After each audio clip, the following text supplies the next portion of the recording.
Hi, I'm Jose Miranda. This is Hispanic Speak Out, brought to you each week at 9:30 p.m. on Channel 49 in Bright House.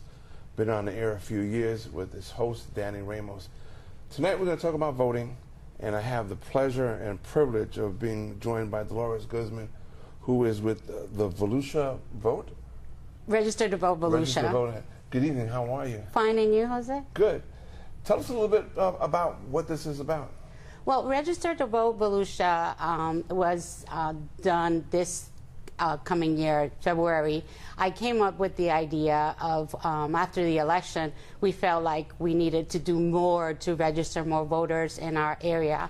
So we asked for, I did a presentation to the Florida Democratic Party, and they funded Register to Vote Volusia. So we're kind of branded.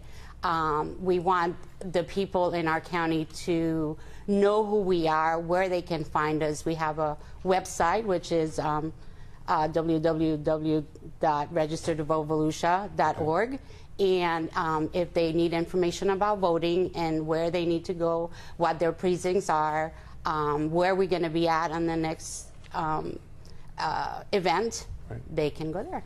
Are we concerned about Hispanic voters, or are we concerned about just voters, period? Just voters, period. Okay. We want to educate Democrat and Republican. Yeah, we want to educate everyone on the importance of voting and how voting affects them and their day-to-day lives.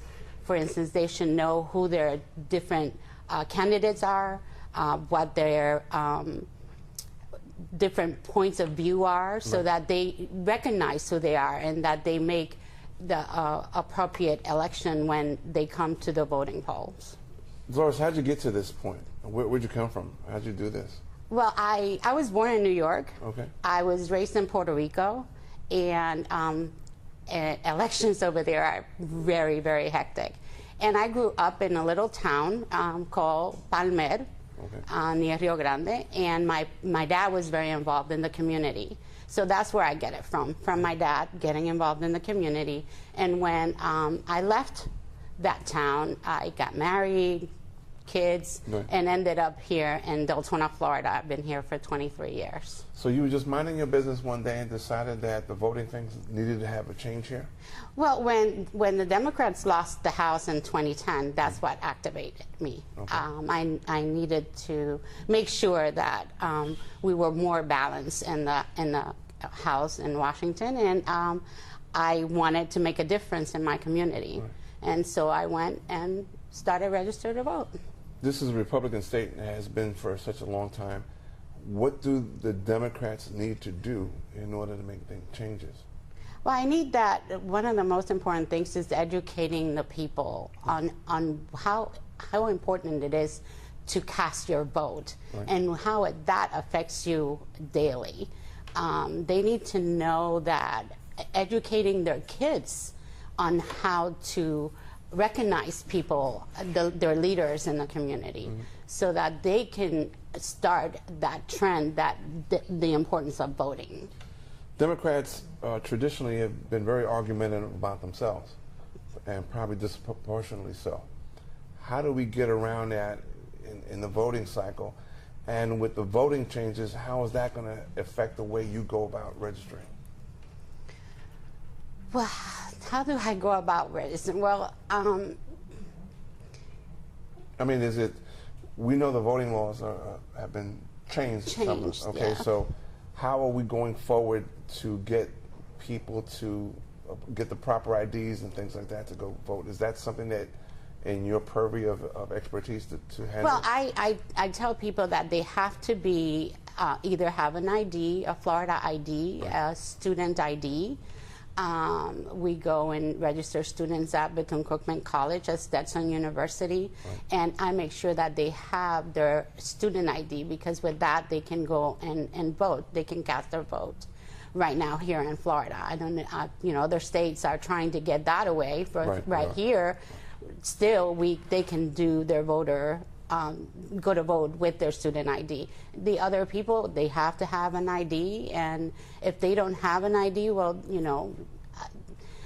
there could be maybe people a neighbor that can help them get their ID. I know that by trying to get their birth certificates is kind of difficult, but well, we have an older population. How is the Democratic Party going to try to tap into the older population and get them registered?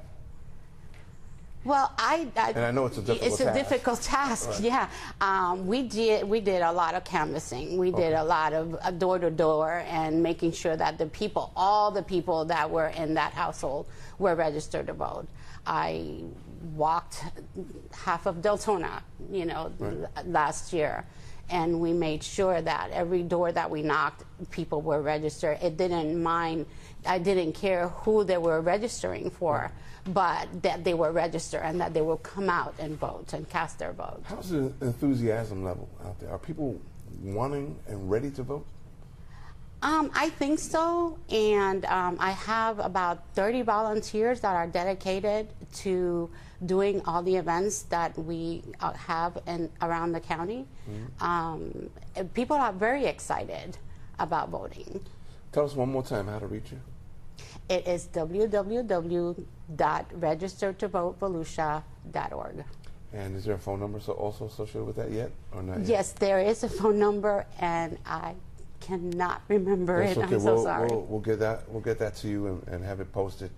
Are you looking for volunteers?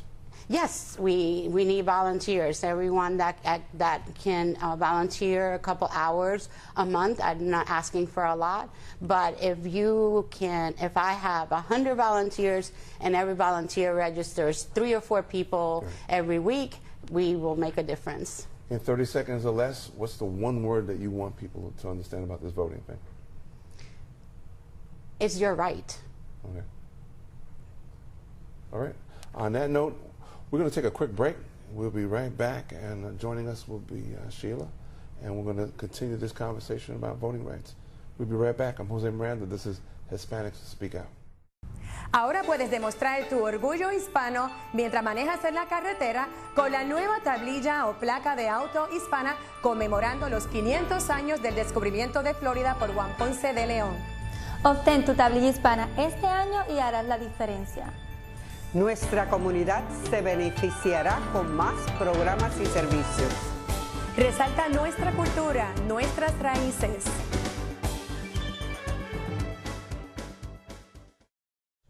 Welcome back to Hispanic Speak Out TV. Of course, we're here every week at 9:30, so make sure you turn your stations to that at that appropriate time. Denny will be joining us in the next segments, so stay tuned for that. I'm being joined with my fellow co-host, Sheila Asencios. I apologize. I always mess up the last name. You always mess up the last name. And we're talking about voting rights, and of course we'll continue with Dolores Guzman. And how do we get Latinos who are traditionally, some people will say, vago, a little lazy, they won't go to the votes, they won't go to polls. How do we get them excited about the voting process? Well, it's about letting them know what's going on in their communities on the election year that corresponds to that year. For example, when it comes to the presidential election year, the whole world is watching the United States. And you hear it on the radio, you see it on the news, you see it in your newspapers. People know what's going on. And even if there is an aversion to voting, they still know something's happening.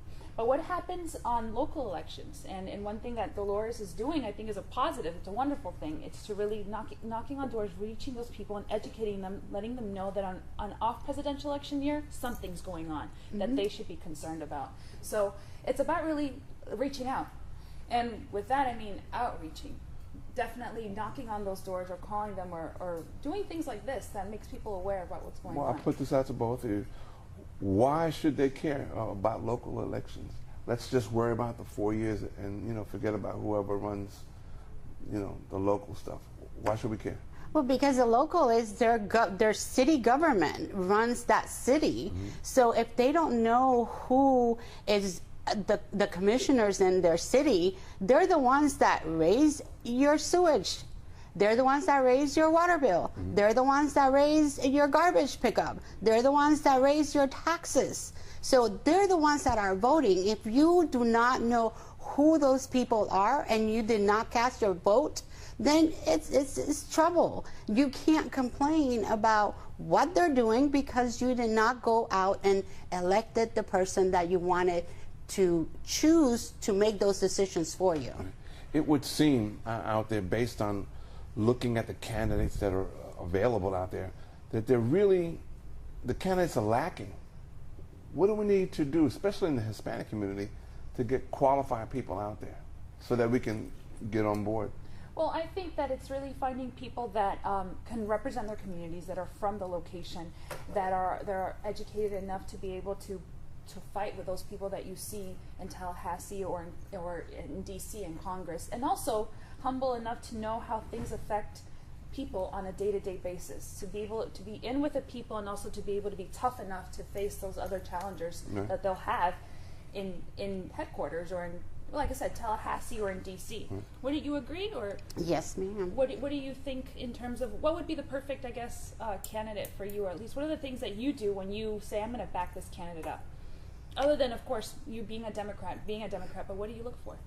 I look for their values that are the same values as mine. I look for their involvement in the community. I look for what they have done in the past to help the community that it's around them. I look for the different things that they would say that they are going to achieve by being a candidate, and then hold them accountable to that. So those are the things that I look for in a person. I've always wanted to ask this, and you guys are the perfect couple to ask. Is it necessary for a candidate to be educated, or is it better for him or her to be a person of common sense? Of common, well, I think it's necessary for them to have common sense, because if you are educated and you don't have common sense, then there's something lacking. You have to have common sense in order to understand the needs of common people. You know? I mean, but I don't need to be a lawyer. I don't need to be a doctor. I don't have to graduate. No, you don't have to have, I believe, you don't have to have some sort of like paper to prove that you have common sense, because you may still be lacking it. Right. So, I think if it's necessary, common sense should prevail over everything else. The voting cycle is coming up. It's really, really important, especially this cycle that's coming up, especially in the state of Florida. What's the first thing that we need to do as Latinos to get that vote thing? Because the vote thing is the most important. We need to be registered. We need to get out and vote. We need to get up away from the excuses. So what's the first thing that we need to get out there? Well, we need to understand that there's something that's going on, embrace it, and know that next year we're going to be voting. And we need to spread that word within our communities, to our friends, to our church, to everywhere that we touch up with other Latinos out there, to let them know that, hey, there's something going on that you need to be aware about. Or just turn on the news and go to your newspapers and see that other journalists like yourself, other people are talking about what's going on next year. That's right. Does race play a part in voting? Is race an issue going into 2014? Hispanics against white, Republicans and Democrats. Is that a main topic, or is it about just getting out the vote? I think it's just getting out the vote. I don't think it's that much about race. It's about the better of our communities and the better for our state. Right. So it is just trying to educate the people to make them understand that casting their vote will make a difference. Right. Will make a difference in their lives, will make a difference in their community. It will make a difference for everyone around them. Like, we have to, change starts with you. Right. If you don't make a change in your life, your community just stays the same. So you have to be able to educate everyone around you. Okay. And stay energized and try to wear this button everywhere I go. We have less than a minute. Tell me about Democrats backing this up. Backing this movement up, and are they going to give it 110%? We have less than a minute. Democrats will be out there. For Democrats, it's always worked from the ground up. We will be knocking on doors. We will be letting you know that there's an election out there. And we're not going to harass you to vote Democrat, but we're definitely going to be out there to show our face, for you to identify who we are, and we're those people that reach out to you, that call you, that knock on your doors, people like Dolores, who tell you, go out and be involved. And if you want, vote Democrat. If not, but just be out there, particularly for our Latinos. On that note, I want to thank you both for joining us and joining me and making me look good tonight. I really appreciate that. Remember, get out there and vote. I'm Jose Miranda, and this has been Hispanic Speak Out. We'll be right back at you. Stay tuned. We're in hard times, and some of us are going to need a lawyer. And if you need a lawyer, don't just react to a TV commercial. Get a copy of the Lawyers Consumer Directory, which is available absolutely free of charge at any 7-Eleven store throughout Central Florida. The Lawyers Consumer Directory is going to give you real hardcore knowledge on how to hire a lawyer and a lot of information on issues like bankruptcy, foreclosure, and more. Get the Lawyers Consumer Directory. It's absolutely free of charge at any 7-Eleven throughout Central Florida. Hi, welcome back to Hispanic Speak Out TV. I'm Danny Ramos, and of course we had Jose Miranda on the first half of the show. And today I'm taking the back end, and we're here with Sheila Asencios and Maribeth Gonzalez. But before we start to talk to them, I want to remind you that on October 31st at Ana Mendez University, we are inviting all pastors, ministers, and community advocates to attend a community conference on multiculturalism. You are invited. It starts at 9 o'clock in the morning. It ends at 4. It's a full-day conference, and it's extremely informative for people who are serving bilingual communities, particularly for ministers and pastors and advocates. So don't forget, Ana Mendez, October 31st, starting at 9 a.m. in the morning. And here we are with Sheila Asencio and Maribeth Gonzalez, who's an attorney. And you have something to do with the Democratic Party, right? I do. Okay, I do? Like, I'm a Democrat. and you're, what are you? I've never asked you what you were. I'm a family law attorney and a criminal law attorney. Oh, so you don't vote? Sometimes. Okay, No, I'm just kidding. I vote. All right. So we were talking about, off the camera, we started to talk about relationships and how people have relationships and domestic relationships. Start. Well, yeah, domestic relationships and the rights you get, I guess, when you get married and when you decide just to have a domestic relationship, you're sort of like a concubine, I guess. You live with someone and you live for them for years, and then you don't even know how to differentiate if you're not married, how you're permanently together. Yeah, I have some people coming to me whenever you're married and you're getting divorced, you have some rights. Like, for example, the word equitable distribution, the court has to divide assets and liabilities in half during the marriage. But sometimes couples have been living together for 10 or 11 years, either same-sex couples and, or gay couples. They've been living together for a number of years, and they don't have rights. For example, to make medical decisions for their loved one or their partner. And in the city of Orlando, there's a thing called the Domestic Partnership Registry. But, you know, domestic partnerships aren't limited to gay people. And, you know, you can have two guys that live together, they're not gay, and who kind of live together because they're good friends and they share, you know, a very nice home, which they wouldn't be able to share otherwise, right? I think that I mean, there's all kinds of relationships that are domestic. No? Right, but No? doesn't this have an element of duration, too? Like a domestic partnership being someone that you've been with for a while, that your property, everything would sort of be intertwined, or not? Well, it's a registry for gay people or couples living together. There's certain basic requirements, like you have to be 18 years old, you cannot be married, you have to be living with your partner. So I think it's more for partners, but whenever filling out this registry, you can go onto the city website, and it seems pretty simple. It's only about $30 to $33. I'm not sure of the exact number right now. However, it can become more complicated because it does have some limits of what access you have. For example, if you register in the city of Orlando, then you have access to hospitals in the city of Orlando. So it's always good to speak to an attorney, even though you might be thinking of doing this, and take measures such as a will, a HIPAA authoritative, or any medical direction of power of attorneys to better protect yourselves. So you're saying domestic relationships can change city to city because you're saying city of Orlando or county to county?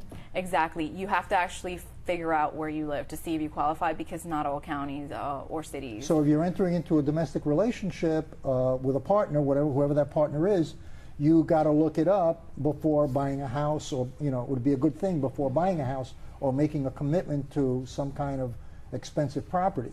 Exactly. And this domestic registry is pretty good, but it has its faults like anything else. For example, if you were a couple and the other person has a child, you can make some decisions. However, it can't trump over the other parental rights of the other parent or constitutional grounds. So it's still not all inclusive. It's not and all there's inclusive. Still more work to be done to really give people a lot of rights. I mean, as opposed to a marriage, do you have any sort of comparison?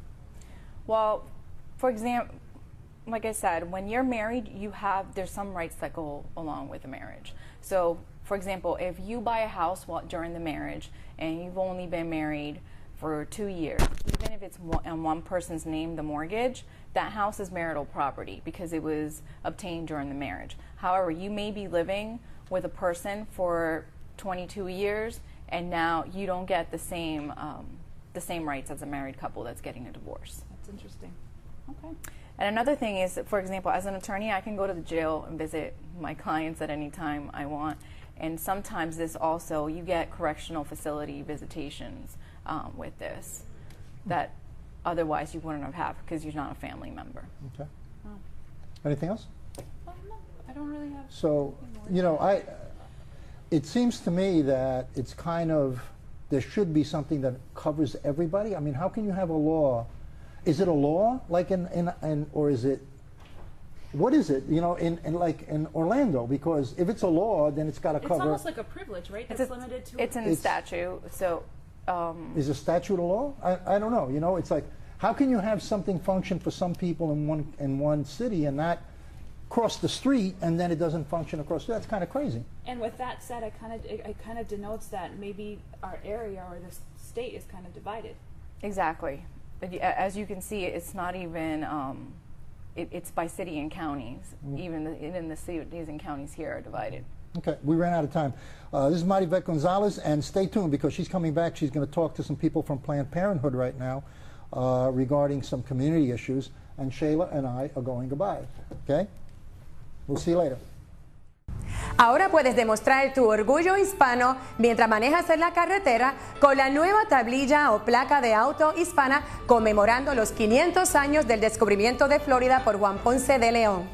Obtén tu tablilla hispana este año y harás la diferencia. Solo 1,000 se necesitan para hacerla permanente. Su donativo ayudará a estudiantes con becas. Nuestra comunidad se beneficiará con más programas y servicios. Resalta nuestra cultura, nuestras raíces. Demostremos que en la unión está la fuerza. Obtén tu tablilla hispana en el Departamento de Vehículos de Motor más cercano o llama hoy al 321-277-0850.